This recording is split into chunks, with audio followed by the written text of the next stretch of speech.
Before we enter into this scripture, in fact, will be part of the scripture will be kind of enfolded into the message. A little bit of history setting, if you will, context for the reading from the Gospel today from Mark. And that is, you may not be aware of it, there are some types of people who, just want to catch you in some kind of an argument. And they have created their answer before they even ask you a question.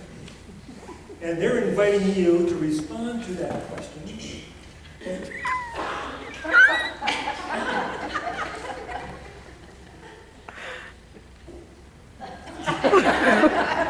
To respond to that question, and then they're ready to hit you with their answer that's already pre-programmed. Well, there's a group of the Jewish sect.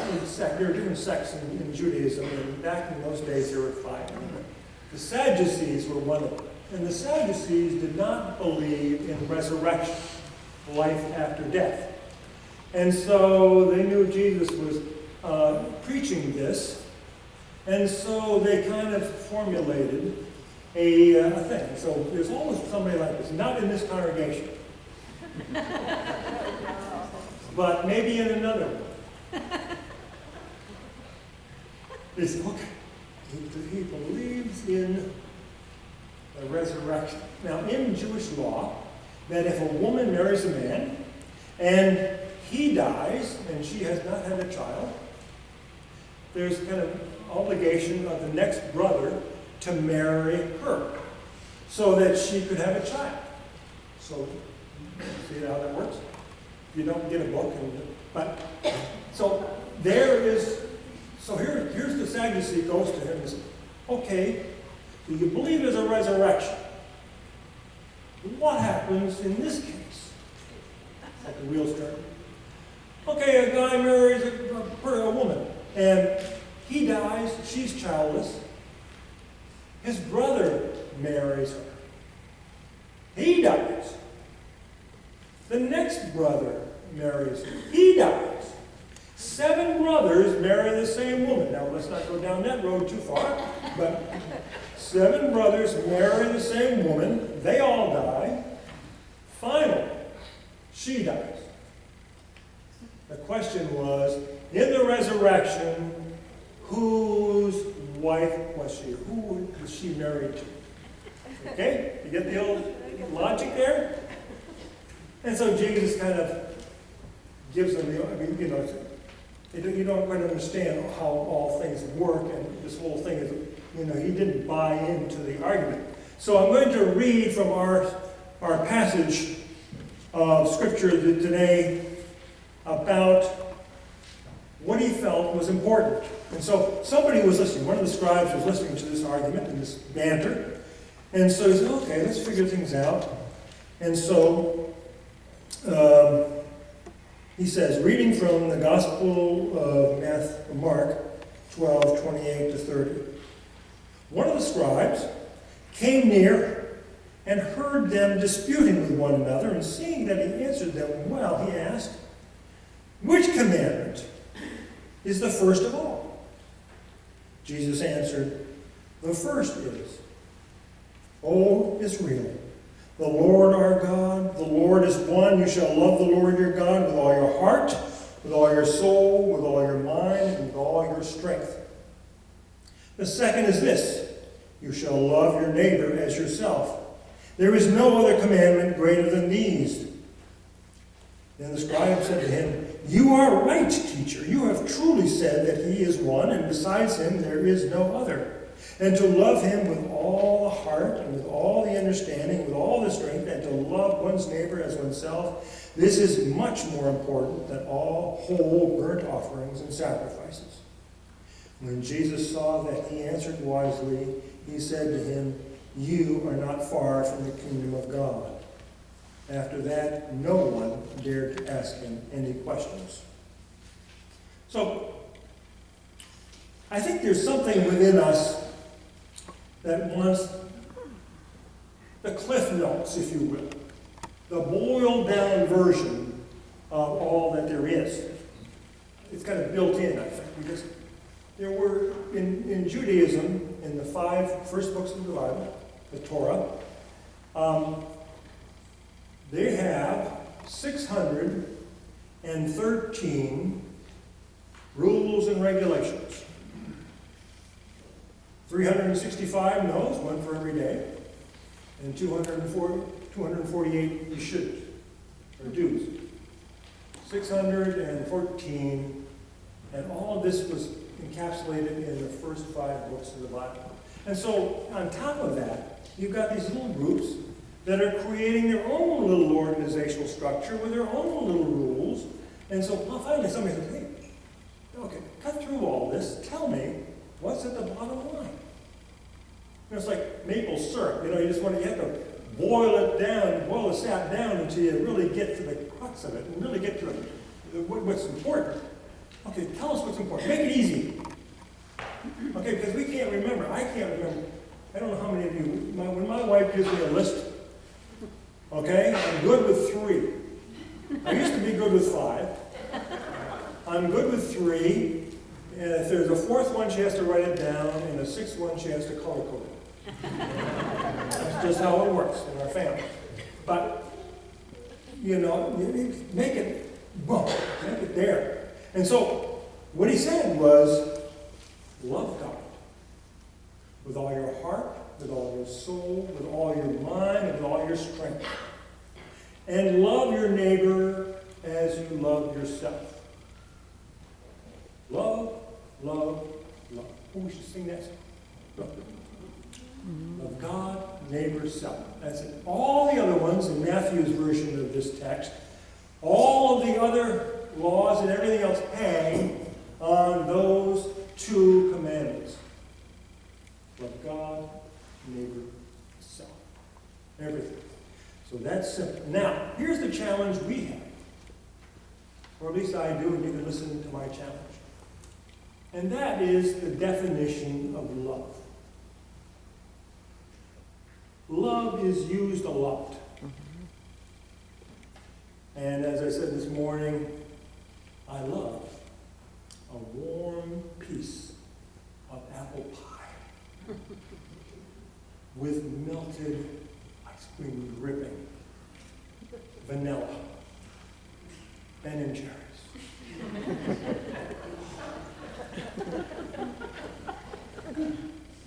But there's none of that over there, is there? No? Okay, still go over it. We love it. I love this, I love that, I love something. And what happens is we use it so much that it may lose some of the intensity or the particulars of what love is. And so now it's your turn to help me. And you thought this was going to be a one-way conversation. If you were to add a characteristic or a definitional word or to the word love, what would it be? And I'm going to start over here. Any thoughts? I mean, what characteristic? It doesn't have to be all in all, but what could be a characteristic of love that you could just... Yeah. Kindness. Yep. Yes. Got it. Generosity. Yep. Attentive listening. Oh, that's 2 words. Write it down. Attentive listening. Oh, I hear you. Unconditional. Unconditional, great.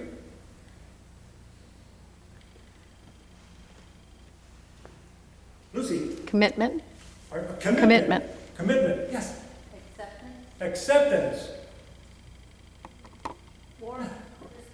Respect. Warmth. What was that? Warmth. Warmth. Form? Warm. Warmth, I'm sorry. Like a warm embrace. Oh, warm embrace, yes, warmth. Comforting, yep.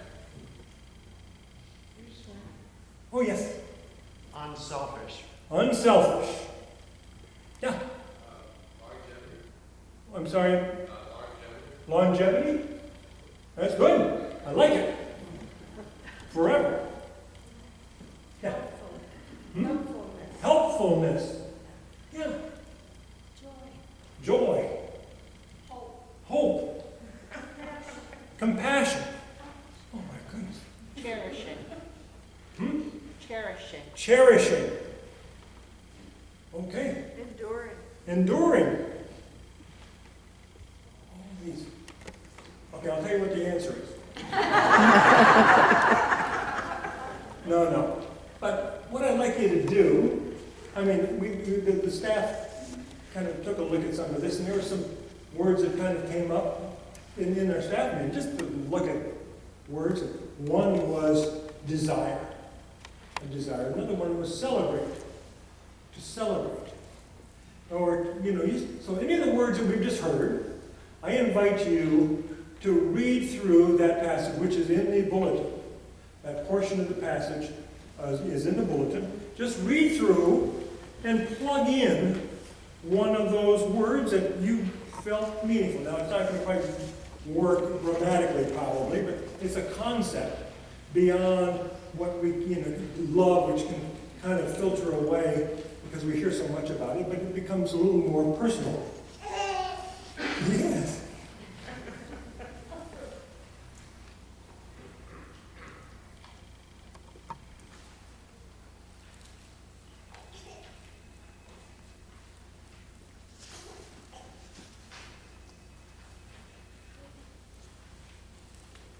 Everyone have it down? That's good. But the idea is to look at a concept like that, something that's so, if God is love, and if we're created in God's image, then we're created in and with and to love. That's what that kind of works. And so, for those of us that have to kind of look, systematically at it, that it says, this love thing is important. It's not just a word to be, bandied around and then just written off because it kind of goes into the atmosphere pretty easily. But to be specific about that, and how are we loving God, loving others, and how do we love ourselves? So, Scripture helps us. You knew it. Here it is, 1 Corinthians 13. It's right at the top of the second page of the bulletin. Love is patient. Love is kind. Love is not envious or boastful or arrogant or rude. It does not insist on its own way. It is not irritable or resentful. It does not rejoice in wrongdoing, but rejoices in the truth. It bears all things, believes all things, hopes all things, endures all things. Love never ends. But as for prophecies, they will come to an end. As for tongues, they will cease. As for knowledge, it will come to an end. So, another interactive test. Self-test. You ready? Where the underline is. See the underlined words in that passage? Insert your name and see how it reads.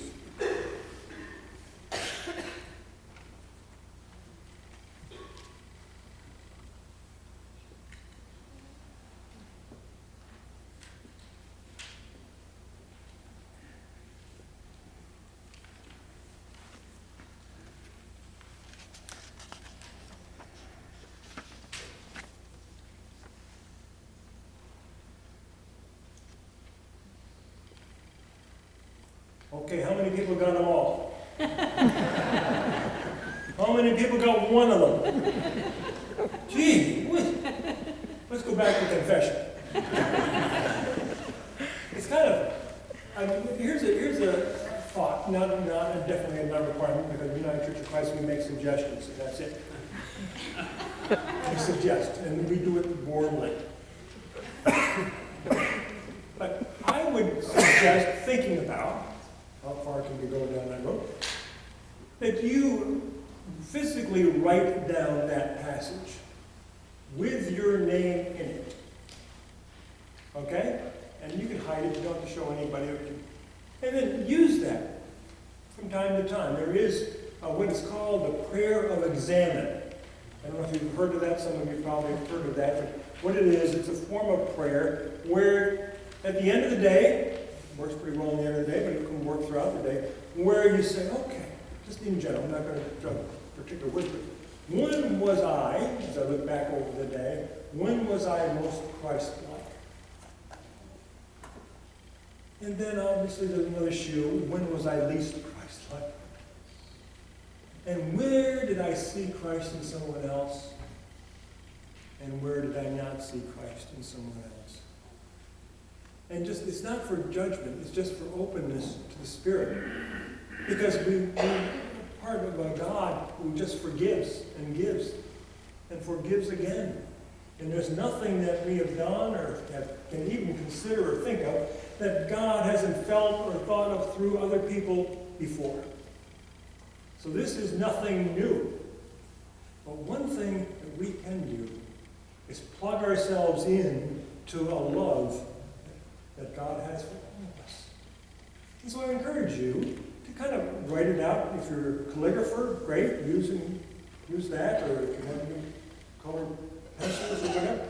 But pull it out, but put your name in there instead of the wrong or the pronoun for that. So, and plug it in, and just read it occasionally, and see how it works.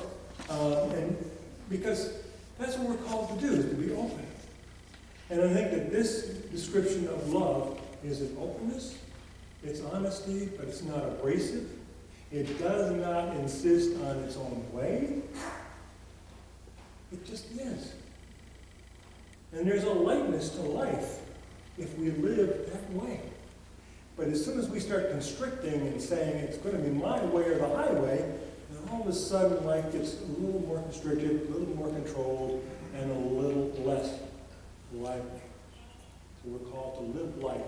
And then also, as you think about your relationship within the church, or this church's relationship into the world, that's another thing to consider. How does it fit in to this particular scripture, which I don't think this is the first time anybody, well, maybe Grant, it's the first time in history. You know, we've heard it 100 times. If you've been if you've been to 7 weddings, you've heard it 6 times anyway. How many had it in their wedding? Had the 1 Corinthians 13 in their wedding? Yep, I did. And my wife, my Betty. Don't tell Betty. Did you have it, Kathleen? Yeah. So, but it's there. But you make it personal. Plug yourself into the scriptures, because it is a gift to you and to the world. Amen.